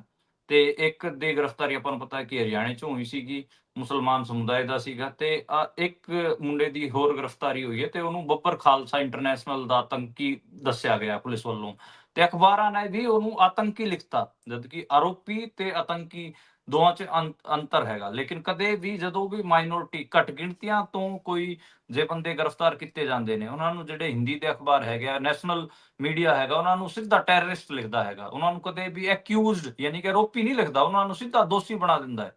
ਤੇ ਉਹਨਾਂ ਨੂੰ ਤੇ ਬੱਬਰ ਖਾਲਸਾ ਇੰਟਰਨੈਸ਼ਨਲ ਗ੍ਰੇਨੇਡ ਮੁਹੱਈਆ ਕਰਾ ਰਿਹਾ ਸੀਗਾ, ਤੇ ਕਹਿ ਰਿਹਾ ਕਿ ਮਹਾਕੁੰਭ ਤੇ ਹਮਲਾ ਕਰਨ ਦੀ ਸਾਜ਼ਿਸ਼ ਸੀ। ਇਹ ਸਾਰੀਆਂ ਗੱਲਾਂ ਦੁਬਾਰੇ ਤੋਂ ਮੁੜ ਅੱਜ ਮੈਂ ਦੇਖ ਰਿਹਾ ਸੀਗਾ ਸਿੱਖਾਂ ਦੇ ਉਲਟ ਫੈਲਾਈਆਂ ਜਾ ਰਹੀਆਂ ਸੀ। ਇਹ ਜਦੋਂ 21ਵੀਂ ਸਦੀ ਸ਼ੁਰੂ ਹੁੰਦੀ ਹੈ ਤੇ ਉਦੋਂ ਮੁਸਲਮਾਨਾਂ ਦੇ ਉਲਟ ਇੱਕ ਵੱਡਾ ਕੈਂਪੇਨ ਲਿਆ ਜਾਂਦਾ ਹੈ। ਤੇ ਹੁਣ ਜੇ ਆਪਾਂ ਇਸ ਸਦੀ ਦਾ ਇੱਕ ਚੌਥਾ ਹਿੱਸਾ ਪੂਰਾ ਕਰ ਰਹੇ ਹਾਂ, 25 ਸਾਲ ਪੂਰੇ ਕਰ ਰਹੇ ਹਾਂ, ਤੇ ਆਪਾਂ ਦੇਖ ਰਹੇ ਹਾਂ ਕਿ ਹੁਣ ਇਸ 'ਚ ਸਿੱਖਾਂ ਨੂੰ ਵੀ ਲਪੇਟ ਲਿਆ ਗਿਆ ਹੈਗਾ, ਤੇ ਸਿੱਖਾਂ ਦੇ ਉਲਟ ਵੀ ਇੱਕ ਪੂਰਾ ਮਾਹੌਲ ਤਿਆਰ ਕੀਤਾ ਜਾ ਰਿਹਾ ਹੈਗਾ। ਆਪਾਂ ਤੁਹਾਨੂੰ ਉਹ ਵੀ ਯਾਦ ਹੋਣਾ ਚਾਹੀਦਾ ਕਿ ਜਿਹੜੇ ਐਨਕਾਊਂਟਰਾਂ ਤੇ ਸਵਾਲ ਵੀ ਉੱਠੇ ਸੀਗੇ, ਜਿਹੜੇ ਐਨਕਾਊਂਟਰ ਪੀਲੀਭੀਤ 'ਚ ਉੱਤਰ ਪ੍ਰਦੇਸ਼ ਪੁਲਿਸ ਨੇ, ਪੰਜਾਬ ਪੁਲਿਸ ਵੀ ਉਹਦੇ 'ਚ ਸ਼ਾਮਲ ਦੱਸੀ ਗਈ ਸੀਗੀ, ਉਹਦੇ ਬਾਰੇ ਵੀ ਪੂਰਾ ਉਹ ਸੀਗਾ, ਇੱਕ ਹਿਸਾਬ ਨਾਲ ਚੀਜ਼ਾਂ ਸੀਗੀਆਂ। ਤੇ ਉਸ ਟਾਈਮ ਖਾਲਿਸਤਾਨ ਜਿੰਦਾਬਾਦ ਫੋਰਸ, ਜਿਹੜੀ ਕਿ ਆਪਾਂ ਨੂੰ ਪਤਾ ਹੈ ਕਿ ਉਹ ਇਸ ਕਿਸਮ ਦੀ ਫੋਰਸ ਕੋਈ ਵੀ ਮੂਵਮੈਂਟ ਵਾਲੇ ਜਿਵੇਂ ਮੂਵਮੈਂਟ ਵਾਲਿਆਂ ਦੀ ਇਸ ਕਿਸਮ ਦੀ ਕੋਈ ਫੋਰਸ ਵੀ ਨਹੀਂ ਹੈ, ਏਜੰਸੀਆਂ ਵੱਲੋਂ ਕ੍ਰੀਏਟ ਕੀਤਾ ਗਿਆ ਇਹ ਨਾਂ ਹੈਗਾ। ਉਹਦੇ 'ਚ ਫਿਰ ਜਿਹੜੇ ਸਿੱਖ ਹੈਗੇ ਆ ਉਹਨਾਂ ਦਾ ਐਨਕਾਊਂਟਰ ਕਰਕੇ ਉਹਨਾਂ ਨੂੰ ਇਸ ਦੇ ਲੇਖੇ ਲਾ ਦਿੰਦੇ ਨੇ। ਤੇ ਉਹ 3 ਜਿਹੜੇ ਮੁੰਡੇ ਮਾਰੇ ਗਏ ਸੀਗੇ ਗੁਰਦਾਸਪੁਰ ਦੇ, ਗੁਰਵਿੰਦਰ, ਵਰਿੰਦਰ ਅਤੇ ਜਸਪ੍ਰੀਤ, ਉਹਨਾਂ ਦੇ ਜਿਹੜੇ ਐਨਕਾਊਂਟਰ ਤੋਂ ਬਾਅਦ ਵੀ ਵੱਡੇ ਸਵਾਲ ਉੱਠੇ ਸੀਗੇ। ਤੇ ਹੁਣ ਇੱਕ ਮੁੰਡਾ ਹੋਰ ਗ੍ਰਿਫਤਾਰ ਕੀਤਾ ਗਿਆ ਹੈਗਾ, ਜਿਹੜਾ ਉੱਤਰ ਪ੍ਰਦੇਸ਼ ਜਿੱਥੇ ਕੋਸਾਂਬੀ ਹੈਗਾ, ਉੱਥੋਂ ਇਹ ਗ੍ਰਿਫਤਾਰ ਕੀਤਾ ਗਿਆ ਮੁੰਡਾ, ਤੇ ਇਹਦਾ ਨਾਮ ਲਾਜਰ ਮਸੀਹ ਹੈਗਾ ਮੁੰਡੇ ਦਾ। ਤੇ ਲਾਜਰ ਜੀ ਮਸੀਹ ਨੂੰ ਵੀ ਹੁਣ ਕਿਤੇ ਨਾ ਕਿਤੇ ਖਾਲਿਸਤਾਨੀ ਆਤੰਕਵਾਦੀ ਬਣਾ ਕੇ ਯੂਪੀ ਪੁਲਿਸ ਪੇਸ਼ ਕਰ ਰਹੀ ਹੈ। ਜਿਹੜਾ ਹਰਿਆਣੇ ਤੋਂ ਕੱਲ ਮੁੰਡਾ ਚੱਕਿਆ ਸੀਗਾ ਮੁਸਲਮਾਨਾਂ ਦਾ, ਉਹਨੂੰ ਵੀ ਉਸੇ ਕਿਸਮ ਨਾਲ ਪੇਂਟ ਕੀਤਾ ਜਾ ਰਿਹਾ ਹੈਗਾ ਕਿ ਉਹ ਵੀ ਮਹਾਕੁੰਭ ਤੇ ਹਮਲਾ ਕਰਨ ਵਾਲਾ ਸੀਗਾ, ਤੇ ਕੋਈ ਅਲ-ਕਾਇਦਾ ਉਲ-ਕੁਇਦਾ ਦੇ ਨਾਲ ਉਹਨੂੰ ਜੋੜ ਕੇ ਦਿਖਾਇਆ ਜਾ ਰਿਹਾ ਹੈਗਾ। ਤੇ ਇੱਕ ਤੁਸੀਂ ਇਹ ਸਮਝੋ ਕਿ ਜੀ ਐਨਕਾਊਂਟਰ ਕੀ ਹੁੰਦਾ, ਉਹ ਵੀ ਤੁਹਾਨੂੰ ਇਲੀਗਲ ਮਰਡਰ ਹੀ ਹੁੰਦਾ ਉਹ ਪੁਲਿਸ ਵੱਲੋਂ। ਜੀ ਜੀ ਜੀ ਜੇ ਕੋਈ ਗੁਨਾਹ ਕੀਤਾ ਹੁੰਦਾ ਹੈ ਤੇ ਉਹਨੂੰ ਕੋਰਟ ਸਜ਼ਾ ਦਿੰਦੀ ਹੈ, ਲੇਕਿਨ ਪੁਲਿਸ ਵਾਲੇ ਖੁਦ ਸਜ਼ਾ ਦੇ ਦਿੰਦੇ ਨੇ।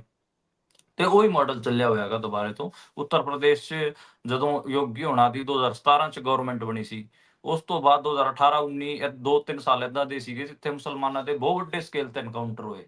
ਤੇ ਹੁਣ ਜਦੋਂ ਦੂਜਾ ਕਾਰਜਕਾਲ ਹੈਗਾ 2022 'ਚ ਦੁਬਾਰਾ ਯੋਗੀ ਉੱਤਰ ਪ੍ਰਦੇਸ਼ ਦੀ ਸਿਆਸਤ 'ਚ ਮੁੱਖ ਮੰਤਰੀ ਬਣਿਆ, ਤੇ ਹੁਣ ਦੁਬਾਰਾ ਤੁਸੀਂ ਦੇਖ ਲਓ ਹੁਣ ਸਿੱਖਾਂ ਨੂੰ ਵੀ ਲਪੇਟਣਾ ਸ਼ੁਰੂ ਕਰ ਦਿੱਤਾ ਗਿਆ ਹੈਗਾ, ਤੇ ਖਾਲਿਸਤਾਨ ਵਾਲਾ ਜਿਹੜਾ ਪੂਰਾ ਨੈਰੇਟਿਵ ਹੈ।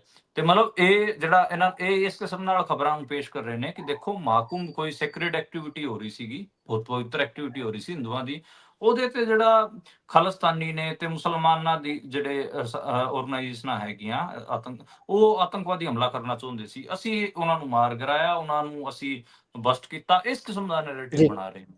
ਤੇ ਉਹ ਆਪਾਂ ਨੂੰ ਪਤਾ ਹੈ ਕਿ ਉਹ ਲਾਰਜਲੀ ਮੁਸਲਮਾਨਾਂ ਤੇ ਸਿੱਖਾਂ ਦੇ ਐਂਟੀ ਕਿਤੇ ਨਾ ਕਿਤੇ ਹਿੰਦੂਤਵਾ ਫੋਰਸਿਸ ਪੂਰਾ ਇੱਕ ਪੋਲੀਟੀਕਲ ਡਰਾਮੇਬਾਜ਼ੀ ਹੈ, ਔਰ ਕਹਿ ਵੀ ਕੀ ਸਕਦੇ ਆ, ਪਰ ਖੈਰ ਅਗਲਿਆਂ ਦੀ ਸਰਕਾਰ ਹੈ, ਉਹ ਕੁਝ ਵੀ ਕਰ ਸਕਦੇ ਨੇ। ਤੇ ਇਹ ਮੈਨੂੰ ਲੱਗਦਾ ਕਿ ਇਹ ਚੱਲ ਰਿਹਾ ਹੈ ਜੀ। ਸੋ ਇਦਾਂ ਦਾ ਹੀ ਇੱਕ ਹੋਰ ਮਾਮਲਾ ਹੈ ਜੀ। 32 ਸਾਲ ਪੁਰਾਣੇ ਮਾਮਲੇ ਦੇ ਵਿੱਚ ਸੀਬੀਆਈ ਨੇ ਤਤਕਾਲੀ ਐਸਐਚਓ ਤੇ ਕਾਂਸਟੇਬਲ ਨੂੰ ਸਜ਼ਾ ਸੁਣਾਈ ਹੈ ਜੀ। ਕੀ ਸਜ਼ਾ ਸੁਣਾਈ ਗਈ ਹੈ? ਦੋਨਾਂ ਨੂੰ ਕਿਹੜਾ ਮਾਮਲਾ ਸੀ ਇਹ? ਇਹ ਦੇਖੋ ਤਰਨਤਾਰਨ ਦੇ ਵਿੱਚ ਜਿਹੜਾ 32 ਸਾਲ ਪਹਿਲਾਂ ਇੱਕ ਮਾਮਲਾ ਹੋਇਆ ਸੀ, ਦੋ ਜਣਿਆਂ ਦਾ ਫਰਜ਼ੀ ਐਨਕਾਊਂਟਰ ਕੀਤਾ ਗਿਆ ਸੀਗਾ। ਉਹਦੇ 'ਚ ਇੱਕ ਐਸਐਚਓ ਤੇ ਕਾਂਸਟੇਬਲ ਨੂੰ ਸਜ਼ਾ ਸੁਣਾਈ ਗਈ ਹੈ। ਜਿਹੜਾ ਉਸ ਟਾਈਮ ਸੀਗਾ ਸੀਤਾਰਾਮ, ਹੁਣ 80 ਸਾਲਾਂ ਦਾ ਹੋ ਗਿਆ, ਉੱਤੇ 302 ਦਾ ਮੁਕੱਦਮਾ ਦਰਜ ਕੀਤਾ ਗਿਆ ਸੀਗਾ। ਤੇ ਐਸਐਚਓ ਪੱਟੀ ਰਾਜਪਾਲ ਤੇ ਆਈਪੀਸੀ ਦੀ ਧਾਰਾ 201, ਆਈਪੀਸੀ ਧਾਰਾ 120 ਵੀ ਇਹ ਲਾਈ ਗਈ ਹੈਗੀ ਆ।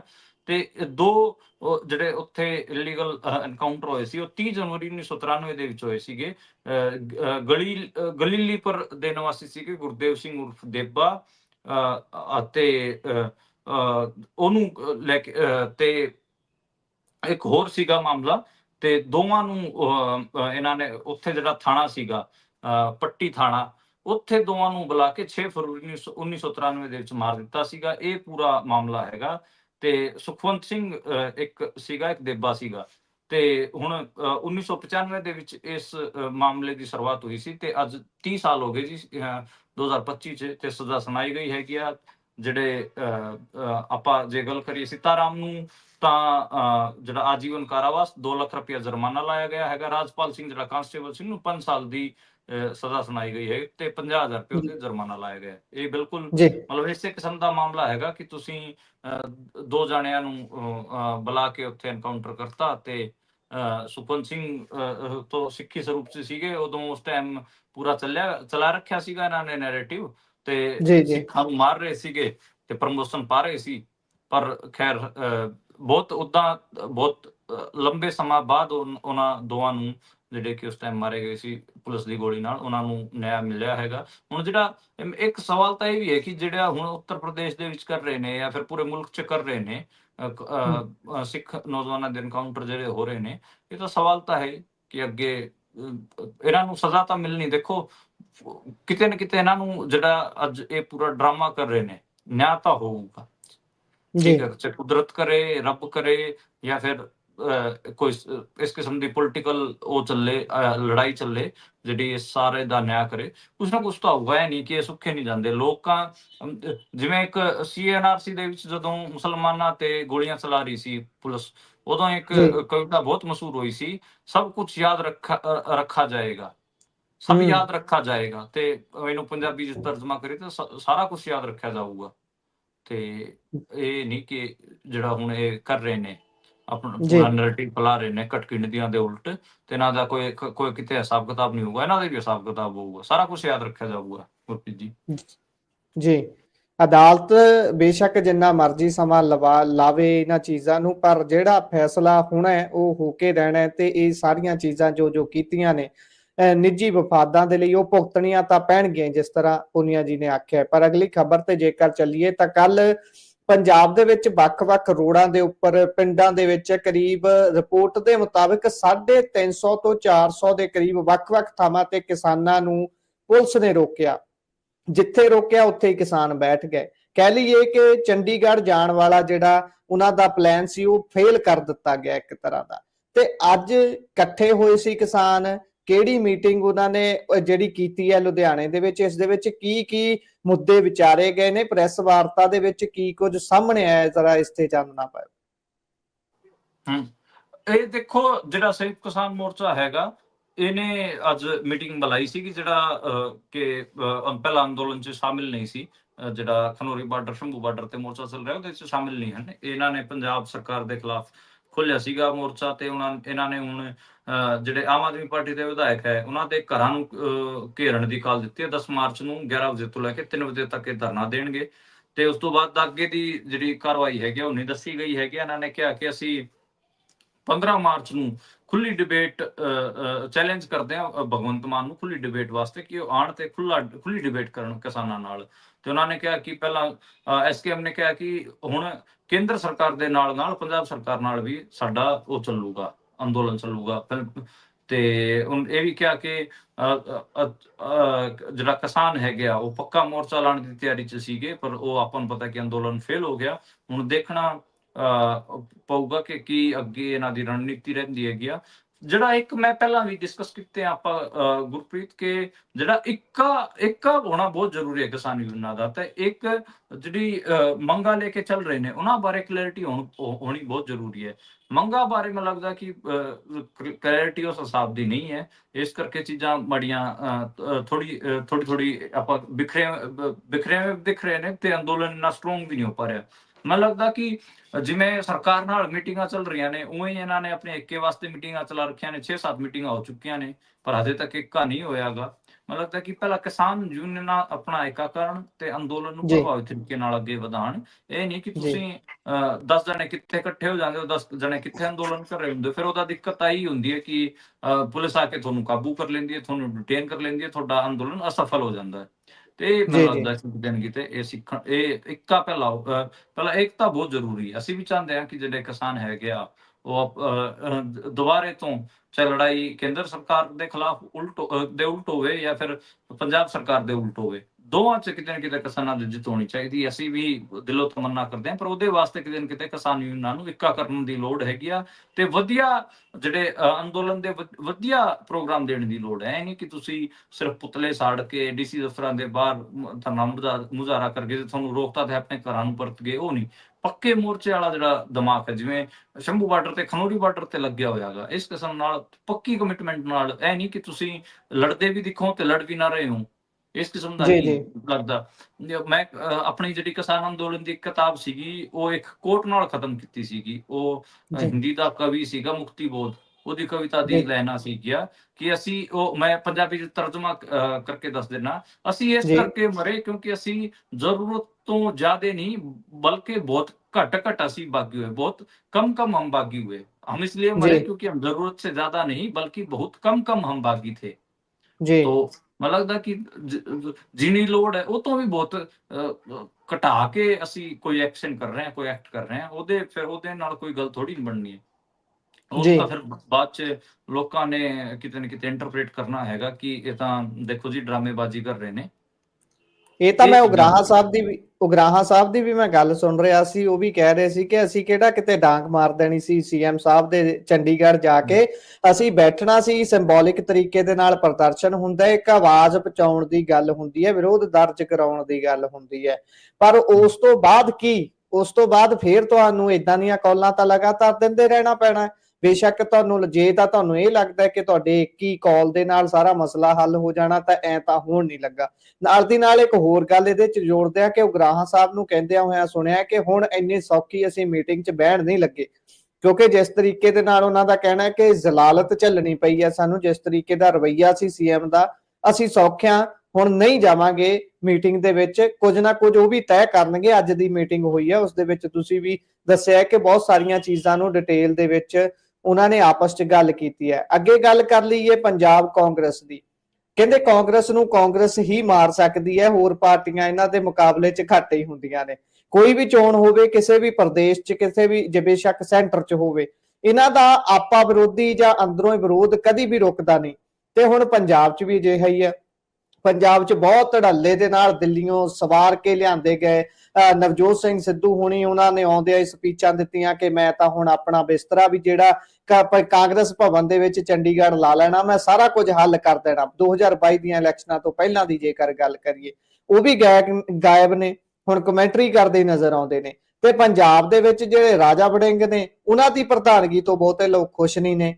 ਤੇ ਬਹੁਤੇ ਲੋਕ ਤਾਂ ਇਹੀ ਚਰਚਾ ਕਰਦੇ ਨੇ ਕਿ ਹੁਣ ਹਰੇਕ ਕਿਸੇ ਨੂੰ ਇਹੀ ਲਾਲਸਾ ਹੈ ਕਿ ਸਾਨੂੰ ਮੁੱਖ ਮੰਤਰੀ ਦਾ ਚਿਹਰਾ ਲਾਣਿਆ ਜਾਊਗਾ, ਆਪਣੇ ਆਪ ਨੂੰ, ਆਪਣੀ ਛਵੀ ਨੂੰ ਸੁਧਾਰੋ, ਬਾਕੀ ਗੱਲਾਂ ਛੱਡੋ। ਤੇ ਹੁਣ ਜਿਹੜੇ ਪ੍ਰਭਾਰੀ ਲਾਏ ਗਏ ਨੇ, ਇੰਚਾਰਜ ਲਾਏ ਗਏ ਨੇ, ਉਹ ਕੀ ਕਹਿ ਰਹੇ ਨੇ ਇਸ ਸਾਰੇ ਬਾਬਤ? ਉਹਨਾਂ ਨੇ ਕੋਈ ਇਹਨੂੰ ਐਨਾਲਾਈਜ਼ ਕੀਤਾ, ਕੋਈ ਟਿੱਪਣੀ ਕੀਤੀ ਹੈ? ਦੇਖੋ, ਉਹਨਾਂ ਨੇ ਟਿੱਪਣੀ ਤਾਂ ਕੀਤੀ। ਉਹਨਾਂ ਨੇ ਕਿਹਾ ਕਿ ਅਸੀਂ ਜਿਹੜਾ ਪੰਜਾਬ ਕਾਂਗਰਸ ਕਮੇਟੀ ਦੇ ਜਿਹੜੇ ਅਧਿਆਕਸ਼, ਨੇਤਾ ਪ੍ਰਤੀਪਕਸ਼ ਅਤੇ ਪੰਜਾਬ ਦੇ ਜਿੰਨੇ ਵੀ ਵੱਡੇ ਆਗੂ ਹੈਗੇ, ਉਹਨਾਂ ਦੇ ਵਿੱਚ ਜਿਹੜਾ ਤਾਲਮੇਲ ਹੈ ਉਹ ਪ੍ਰਸ਼ੰਸਨੀय ਹੈ, ਯਾਨੀ ਕਿ ਸਰਾਹਣਯੋਗ ਹੈਗਾ ਜੇ ਪੰਜਾਬੀ 'ਚ ਕਹੀਏ। ਤੇ ਮੈਨੂੰ ਲੱਗਦਾ ਕਿ ਪਹਿਲੀ ਗੱਲ ਤਾਂ ਉਹਨਾਂ ਨੇ ਜਿਹੜੀ ਪਹਿਲੀ ਲਾਈਨ ਲਿਖੀ ਆਪਣੇ ਟਵੀਟ 'ਚ, ਪਹਿਲਾ ਕਮੈਂਟ ਕੀਤਾ, ਉਹ ਹੀ ਗੜਬੜ ਹੈ। ਕਿਉਂਕਿ ਨਾ ਤਾਂ ਠੀਕ ਕਿਸੇ ਵੀ ਜਿਹੜੇ ਇਹਨਾਂ ਦੇ ਸੀਨੀਅਰ ਆਗੂ ਹੈਗਾ, ਕਿਸੇ ਦੇ ਵਿੱਚ ਕੋਈ ਤਾਲਮੇਲ ਨਹੀਂ ਹੈ। ਤੇ ਉੱਪਰ ਆਉਂਦੇ ਹੀ ਵਿਗਾੜਨਾ ਨਹੀਂ ਚਾਹੁੰਦੇ ਨਾ। ਮੈਨੂੰ ਲੱਗਦਾ ਪੁਨੀਆ ਜੀ ਉਹ ਆਉਂਦੇ ਹੀ ਵਿਗਾੜਨਾ ਨਹੀਂ ਚਾਹੁੰਦੇ, ਕੰਮ ਹੌਲੀ ਹੌਲੀ ਪੈਰ ਪਸਾਰਨਗੇ। ਅੱਛਾ, ਤੇ ਦੂਜੀ ਗੱਲ ਇਹ ਕਿ ਦੇਖੋ, ਇਹ ਉਹਨਾਂ ਨੂੰ ਟਵੀਟ ਇਸ ਕਰਕੇ ਕਰਨਾ ਪੈ ਗਿਆ ਇਹ ਕਿਉਂਕਿ ਇਹ ਡਿਮਾਂਡ ਉੱਠੀ ਸੀਗੀ ਕਿ ਪ੍ਰਦੇਸ਼ ਅਧਿਕਸ਼ ਜਿਹੜਾ ਪੀਸੀਸੀ ਹੈ, ਉਸ ਪੋਸਟ ਤੋਂ ਰਾਜਾ ਵੜਿੰਗ ਨੂੰ ਤਾਰਿਆ ਜਾਵੇ, ਲਾਇਆ ਜਾਵੇ। ਉਸ ਤੋਂ ਬਾਅਦ ਹੀ ਕਿਤੇ ਨਾ ਕਿਤੇ ਖਲਬਲੀ ਹੋਈ ਸੀਗੀ। ਤੇ ਮੈਨੂੰ ਲੱਗਦਾ ਕਿ ਉਹਨਾਂ ਨੇ ਇਸ ਗੱਲ ਨੂੰ ਅਣਗੌਲਿਆ ਕਰਤਾ ਸੀਗਾ। ਭੁਪੇਸ਼ ਬਘੇਲ ਨੇ ਕਿਤੇ ਇਹ ਕਹਿਤਾ ਸੀਗਾ ਕਿ ਅਸੀਂ ਕੋਈ ਅਧਿਕਸ਼ ਨਹੀਂ ਬਦਲਾਂਗੇ। ਉਸ ਤੋਂ ਬਾਅਦ ਜਿਹੜੀ ਫਿਰ ਖਿਲਾਫਤ ਹੋਈ, ਇਸ ਕਰਕੇ ਉਹਨਾਂ ਨੂੰ ਇਹ ਟਵੀਟ ਕਰਨਾ ਪਿਆਗਾ। ਭੁਪੇਸ਼ ਬਘੇਲ ਜਿੰਨੇ ਮਤਲਬ ਆਪਣੇ ਆਪ ਨੂੰ ਉਹ ਦਿਖਾ ਰਹੇ ਨੇ ਕੀ ਕਹੀਏ ਆਪਾਂ ਕਿ ਬਹੁਤ ਕਿ ਮੈਂ ਸਾਰਾ ਕੁਝ ਠੀਕ ਕਰ ਦਿਆਂਗਾ। ਉਹਨਾਂ ਵਾਸਤੇ ਰਾਹ ਇੰਨਾ ਆਸਾਨ ਨਹੀਂ, ਇਹ ਕੋਈ ਖਲਾ ਜੀ ਦਾ ਬਾੜਾ ਨਹੀਂ। ਹਾਂ, ਇਹ ਜਿਹੜੀ ਕਹਾਵਤ ਹੈ ਕਿ ਤੁਸੀਂ ਐ ਆਓਗੇ ਚੁਟਕੀਆਂ ਨਾਲ ਤੇ ਐ ਠੀਕ ਕਰ ਦੋਗੇ, ਇਹ ਤਾਂ ਬਹੁਤ ਕੰਮ ਹੈਗਾ। ਕਾਂਗਰਸੀਆਂ ਦੇ ਜਿਸ ਹਿਸਾਬ ਨਾਲ ਦੇ ਦੁਸ਼ਮਣ ਨੇ, ਮਤਲਬ ਜਿਹੜਾ ਇਹਨਾਂ ਨੂੰ ਕੇਂਦਰ 'ਚ ਕਿਹਾ ਜਾਂਦਾਗਾ, ਹਿੰਦੀ ਜਿਹੜਾ ਸੂਬੇ ਉਹਨਾਂ 'ਚ ਕਿਹਾ ਜਾਂਦਾ ਕਿ ਇਹ ਇੱਕ ਦੂਜੇ ਤੇ ਆਪਸ 'ਚ ਲੰਗੜੀ ਮਾਰਦੇ ਹੋਏ ਚੱਲਦੇ ਨੇ, ਕਿ ਇੱਕ ਦੂਜੇ ਦੀ ਲੱਤਾਂ ਖਿੱਚਦੇ ਹੋਏ ਚੱਲਦੇ ਨੇ ਤੇ ਇੱਕ ਦੂਜੇ ਨੂੰ ਮਤਲਬ ਡਾਉਂਦੇ ਹੋਏ ਚੱਲਦੇ ਨੇ ਅੱਗੇ। ਤੇ ਉਹੀ ਮੈਨੂੰ ਲੱਗਦਾ ਕਿ ਪੰਜਾਬ 'ਚ ਵੀ ਇਹਨਾਂ ਨੇ ਰੀਤ ਫੜੀ ਹੋਈ ਹੈ। ਤੇ ਇਹ ਮੈਨੂੰ ਲੱਗਦਾ ਕਿ ਖਾਸਾ ਔਖਾ ਹੋਣਾ ਜਾ ਰਿਹਾ ਕਾਂਗਰਸ ਵਾਸਤੇ। ਕਾਂਗਰਸ ਜਿੰਨੀ ਸੌਖੀ ਸਮਝੀ ਬੈਠੀ ਹੈ ਕਿ ਸਾਡੇ ਤਾਂ ਜੀ ਜਿਹੜੀ ਪੰਜਾਬ ਦੀ ਜਿਹੜੀ ਕੁਰਸੀ ਹੈ ਉਹ ਸਾਡੇ ਵਾਸਤੇ ਤਾਂ ਟਰਾਲੀ 'ਚ ਸੱਜ ਕੇ ਆਊਗੀ ਤੇ ਅਸੀਂ ਉਹਦੇ ਤੇ ਬਹਿ ਜਾਣਾ, ਇੰਨਾ ਸੌਖਾ ਨਹੀਂ। ਤੇ ਇਹਨਾਂ ਨੂੰ ਖਾਸੀਆਂ ਦਿੱਕਤਾਂ ਦਾ ਸਾਹਮਣਾ ਕਰਨਾ ਪਊਗਾ ਜੀ। ਸੋ ਦਿੱਕਤਾਂ ਤਾਂ ਆਉਣਗੀਆਂ ਕਿਉਂਕਿ ਆਪਸੀ ਕਾਟੋ ਕਲੇਸ਼ ਪਹਿਲਾਂ ਖਤਮ ਕਰਨਾ ਪਊਗਾ ਜੇਕਰ ਅੱਗੇ ਵਧਣਾ ਹੈ। ਇਹਨਾਂ ਨੂੰ ਲੱਗਦਾ ਹੈ ਕਿ ਜਿਹੜਾ ਆਮ ਆਦਮੀ ਪਾਰਟੀ ਦਾ ਕੀਤਾ ਕਰਾਇਆ ਉਹਨਾਂ ਦੇ ਸਿਰ ਪੈ ਜਾਊਗਾ ਤੇ ਸਾਨੂੰ ਸੱਤਾ ਮਿਲ ਜੂਗੀ, ਪਰ ਇੰਜ ਨਹੀਂ ਹੁੰਦਾ। ਐਂਡਲੇ ਸਮੇਂ ਤੇ ਜਾ ਕੇ ਬਹੁਤ ਸਾਰੀਆਂ ਚੀਜ਼ਾਂ ਪਲਟ ਜਾਂਦੀਆਂ ਨੇ। ਉਧਰੋਂ ਕੇਂਦਰ 'ਚ ਬੈਠੀ ਹੋਈ ਪਾਰਟੀ ਵੀ ਥਾਪੀਆਂ ਮਾਰ ਰਹੀ ਹੈ। ਕੈਪਟਨ ਅਮਰਿੰਦਰ ਸਿੰਘ ਹੁਣੀ 2 ਦਿਨ ਤੋਂ ਦੱਸਿਆ ਜਾ ਰਿਹਾ ਦਿੱਲੀ ਦੇ ਵਿੱਚ ਹੀ ਨੇ, ਕੋਈ ਰਣਨੀਤੀ ਤਿਆਰ ਹੋ ਰਹੀ ਹੈ ਪੰਜਾਬ ਦੇ ਲਈ, ਕੁਝ ਉਹ ਵੀ ਲਿਆ ਸਕਦੇ ਨੇ ਪੰਜਾਬ ਦੇ ਲਈ ਨਵਾਂ। ਸੋ ਅੱਗੇ ਚਲੀਏ, ਐਸਜੀਪੀਸੀ ਦੇ ਨਾਲ ਸੰਬੰਧਿਤ ਖਬਰ ਹੈ। ਹਰਜਿੰਦਰ ਸਿੰਘ ਧਾਮੀ ਹੁਣੀ ਜਿਨ੍ਹਾਂ ਨੇ ਪ੍ਰਧਾਨ ਦੇ ਅਹੁਦੇ ਤੋਂ ਅਸਤੀਫਾ ਦੇ ਦਿੱਤਾ ਸੀ, ਉਹ ਅੱਜ ਆਖਿਰਕਾਰ ਦਰਬਾਰ ਸਾਹਿਬ ਪਹੁੰਚਦੇ ਨੇ, ਅਕਾਲ ਤਖਤ ਸਾਹਿਬ ਤੇ ਪਹੁੰਚਦੇ ਨੇ। ਤੇ ਅੱਜ ਉਹਨਾਂ ਨੇ ਨਾ ਤਾਂ ਮੀਡੀਆ ਤੋਂ ਕਿਨਾਰਾ ਕੀਤਾ ਜਿੱਦਾਂ ਅੱਗੇ ਕਰਦੇ ਰਹੇ ਨੇ ਕੁਝ ਮੀਟਿੰਗਾਂ ਤੋਂ ਬਾਅਦ, ਤੇ ਅੱਜ ਖੁੱਲ ਕੇ ਉਹਨਾਂ ਨੇ ਇਹ ਗੱਲ ਆਖ ਦਿੱਤੀ ਹੈ ਕਿ ਮੈਂ ਆਪਣੇ ਫੈਸਲੇ ਤੇ ਅਡਿੱਗ ਹਾਂ ਤੇ ਮੈਂ ਨਹੀਂ ਆਉਂਦਾ ਵਾਪਸ ਪ੍ਰਧਾਨਗੀ ਤੇ। ਹੁਣ ਕੀ ਬਣੂ ਜੀ ਅੱਗੇ? ਬਣਨਾ ਦੇਖੋ, ਮੈਨੂੰ ਲੱਗਦਾ ਕਿ ਇਹ ਖਾਸਾ ਉਲਝਿਆ ਹੋਇਆ ਮਾਮਲਾ ਹੈਗਾ। ਉਹਨਾਂ ਨੇ ਇਹ ਕਿਹਾ ਕਿ ਜਿਹੜੀ ਵਰਕਿੰਗ ਕਮੇਟੀ ਬਣਾਈ ਗਈ ਹੈਗੀ ਤੇ ਬਾਕੀ ਜਿਹੜੀ ਕਮੇਟੀਆਂ ਹੈਗੀਆਂ ਉਹ ਸਾਰਾ ਕੰਮਕਾਜ ਦੇਖਣਗੇ ਗਿਆ। ਉਹਨਾਂ ਨੇ ਪਹਿਲਾਂ ਤਾਂ ਦਰਬਾਰ ਸਾਹਿਬ ਮੱਥਾ ਟੇਕਿਆ, ਬਾਅਦ ਚ ਗਿਆਨੀ ਰਘਬੀਰ ਸਿੰਘ ਹੋਰਾਂ ਨੂੰ ਵੀ ਮਿਲੇ, ਸ੍ਰੀ ਅਕਾਲ ਤਖਤ ਸਾਹਿਬ ਦੇ ਜਥੇਦਾਰ ਸਾਹਿਬ ਨੂੰ ਵੀ ਮਿਲੇ, ਉਹਨਾਂ ਦੇ ਆਵਾਸ 'ਚ ਉੱਥੇ ਵੀ ਗਏ, ਸ੍ਰੀ ਅਕਾਲ ਤਖਤ ਸਾਹਿਬ ਵੀ ਗਏ।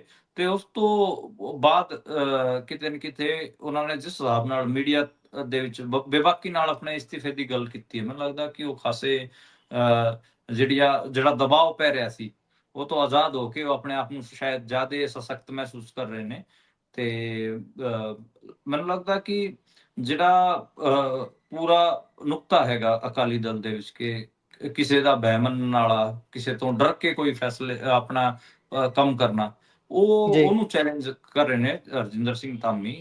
ਕੀ ਪਤਾ ਉਹ ਸਕਸੈਸਫੁਲ ਵੀ ਹੋ ਜਾਣ ਜਾਂ ਫਿਰ ਉਹਨਾਂ ਦੀ ਇੱਕ ਹਿਸਾਬ ਨਾਲ ਜਿਹੜੀ ਪਬਲਿਕ ਲਾਈਫ ਹੈ ਉਹਦੇ 'ਚ ਉਹ ਜਲ ਵੀ ਹੋ ਜਾਣ ਲੋਕਾਂ ਦੀਆਂ ਨਜ਼ਰਾਂ ਤੋਂ। ਤੇ ਤਾਂ ਮਤਲਬ ਅੱਗੇ ਸਮਾਂ ਦੱਸੂਗਾ। ਬਾਕੀ ਇਸ ਤੇ ਸਾਰਿਆਂ ਦੀ ਨਜ਼ਰ ਹੈਗੀ ਆ ਜੀ, ਰੱਖਣੀ ਵੀ ਚਾਹੀਦੀ, ਕਿਉਂਕਿ ਜਿਹੜੀ ਕੌਮ ਦੀ ਆਪਾਂ ਕਹੀਏ ਕਿ ਕੌਮ ਦੀ ਜਿਹੜੀ ਇੰਪੋਰਟੈਂਟ ਜਥੇਬੰਦੀ ਜਿਹੜਾ ਇੰਪੋਰਟੈਂਟ ਜਿਹੜਾ ਇੰਸਟੀਟਿਊਸ਼ਨ ਸੰਸਥਾ ਹੈਗੀ ਆ SGPC, ਉਹਦੇ ਪ੍ਰਧਾਨ ਨੇ ਇਸਤੀਫਾ ਦਿੱਤਾ ਹੈਗਾ। ਤੇ ਉਹਨਾਂ ਨੇ ਜਿਨ੍ਹਾਂ ਹਾਲਾਤਾਂ 'ਚ ਇਸਤੀਫਾ ਦਿੱਤਾ ਹੈ ਤੇ ਉਹ ਕਿਤੇ ਨਾ ਕਿਤੇ ਲੋਕਾਂ ਦੀਆਂ ਆਈਬੋਲਸ ਤਾਂ ਕੈਚ ਕਰਦੀਆਂ ਹੀ ਨੇ ਤੇ ਅਟੈਂਸ਼ਨ ਤਾਂ ਕੈਚ ਕਰਦੀਆਂ ਨੇ। ਮੈਨੂੰ ਲੱਗਦਾ ਕਿ ਉਹਦੇ ਵਾਸਤੇ ਲੋਕਾਂ ਨੂੰ ਇੱਕ ਮਾਈਂਡਸੈਟ ਬਣਾਉਣ ਦੀ ਵੀ ਲੋੜ ਹੈ ਕਿ ਅਸੀਂ ਜਿਹੜੀ ਸਿੱਖ ਸੰਸਥਾਵਾਂ ਹੈਗੀਆਂ ਉਹਨਾਂ ਨੂੰ ਏਦਾਂ ਕਿਸੇ ਦੇ ਇੰਡੀਵਿਜੂਅਲ ਜਿਹੜੇ ਫਾਇਦੇ ਹੈਗੇ ਆ, ਨੁਕਸਾਨ ਹੈਗੇ ਆ, ਉਹਨਾਂ ਵਾਸਤੇ ਖੁਰਨ ਨਹੀਂ ਦੇਵਾਂਗੇ। ਮੈਨੂੰ ਲੱਗਦਾ ਕਿ ਉਹ ਪਹਿਲੀ ਲੋੜ ਹੈਗੀ ਆ। ਤੇ ਬਾਕੀ ਦੇਖਦੇ ਹਾਂ ਅੱਗੇ ਕਿਸ ਕਿਸਮ ਦੀਆਂ ਅਪਡੇਟਾਂ ਆਉਣਗੀਆਂ, ਉਹਦੇ ਉੱਤੇ ਆਪਾਂ ਨਜ਼ਰ ਬਣਾਏ ਰੱਖਾਂਗੇ।